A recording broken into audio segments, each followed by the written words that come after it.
Dans notre classe de première ES, économique et sociale, on nous propose de réaliser un documentaire sur le droit de vote des étrangers aux élections locales. Ce travail nous amène à réfléchir à une question que beaucoup d'entre nous ne s'étaient jamais posée. Nous décidons alors de mener une enquête où nous allons tenter de contacter des hommes politiques et des journalistes.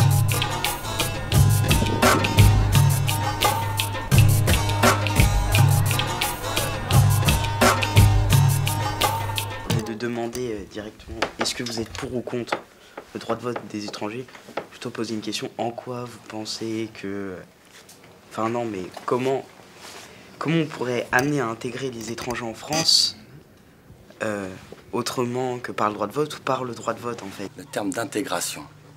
J'ai toujours eu du mal à comprendre ce terme, surtout pour les enfants qui sont nés en France, qui ont suivi le parcours de l'éducation nationale, qui ont fait en sorte de comprendre l'histoire de France et qui ont fait en sorte d'être soit d'être diplômés ou de ne pas l'être, mais de vivre dans le corps social de la nation. Je pense que c'est plutôt de la désintégration, qu'à force de politique d'intégration, on a fait de la désintégration, ou du moins on a renforcé le caractère étranger de l'étranger. Êtes-vous favorable au droit de vote des étrangers? Quelle est votre position sur le sujet? Oui, je suis favorable. C'est purement subjectif et c'est purement sur mon parcours personnel. Pour tout vous dire, c'est que je suis né en France, comme je l'ai dit, à Bondy.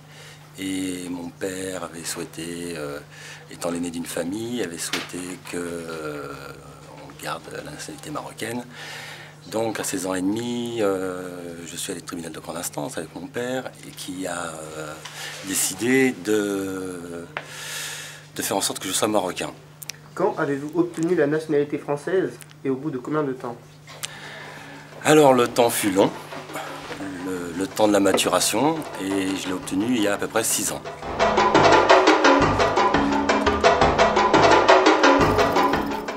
Je suis étudiante au lycée Marguerite Yourcenar en première ES. Et je partais assez partagée sur la question, j'avais pas vraiment d'opinion. Et au fur et à mesure des recherches, je me suis rendu compte que ça faisait longtemps que cette réforme a été proposée et qu'elle n'a jamais été acceptée.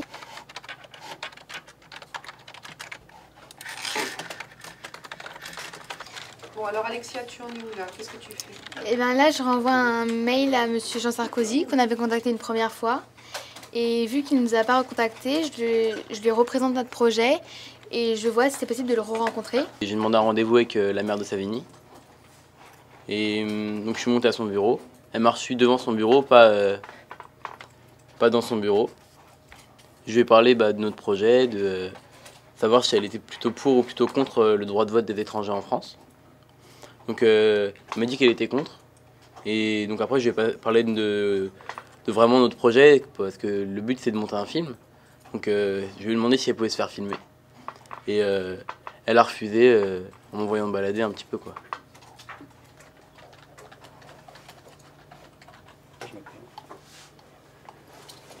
Donc là, j'ai navigué sur Internet et j'ai trouvé un député UMP qui est contre le droit de vote des étrangers en France. Donc c'est Jacques Millard.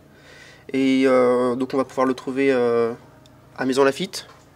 Et donc on va essayer de rentrer en contact avec lui.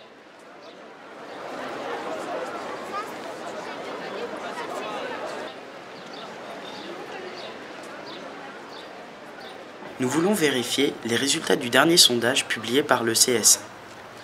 En 2008, 51% des personnes interrogées sont favorables au droit de vote des étrangers. Vous seriez pour ou contre une loi permettant le droit de vote des étrangers aux élections municipales? Pour. Pourquoi? Parce que du moment où, d'abord, un étranger sans papier ou avec les papiers? Non, avec les papiers qui avec travaillent les papiers. en France, qui a une carte de séjour. Si tu as une carte de séjour et que tu travailles, tu as quand même un certain droit parce que tu cotises.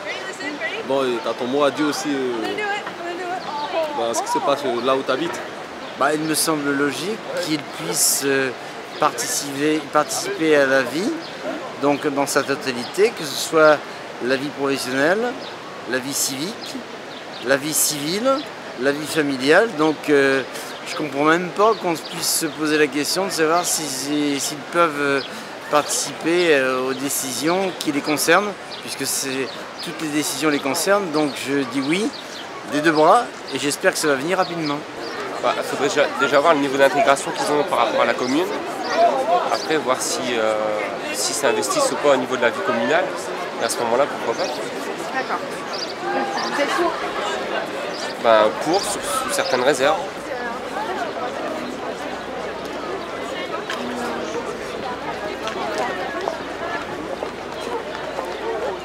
Je pense que c'est vraiment utile.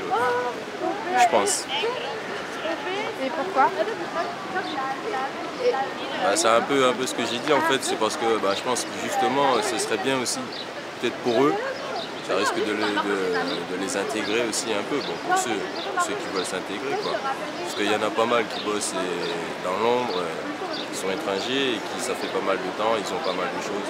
Ils ont une baraque, ils payent tout comme tout le monde, mais voilà. Oui, pour une élection locale, je suis assez favorable. Donc ça reste à l'échelon municipal. Ouais. Et si c'est une élection présidentielle? Non, je ne suis pas favorable. Et alors, si vous êtes pour aux élections municipales, pourquoi pensez-vous que cette loi ne n'est pas votée?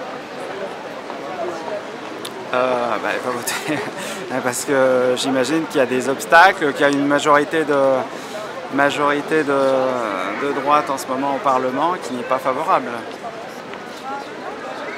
J'imagine. Pourtant, Sarkozy défend ce droit. Oui, mais vous savez bien qu'entre les mots et puis la réalité de la base, le terrain, c'est très différent. Ce qu'on affiche et ce qu'on pense vraiment, c'est des fois un peu différent. Je pense que c'est ça. Je ne suis pas sûr, je ne suis pas au courant de leur cuisine interne à l'intérieur du parti dirigeant. En fait, notre micro-trottoir ne reflète pas l'opinion française. Le Forum des Halles est loin d'être un lieu neutre. On y rencontre davantage de jeunes et de diplômés. Or, d'après les résultats du sondage, ce sont les populations qui y sont le plus favorables.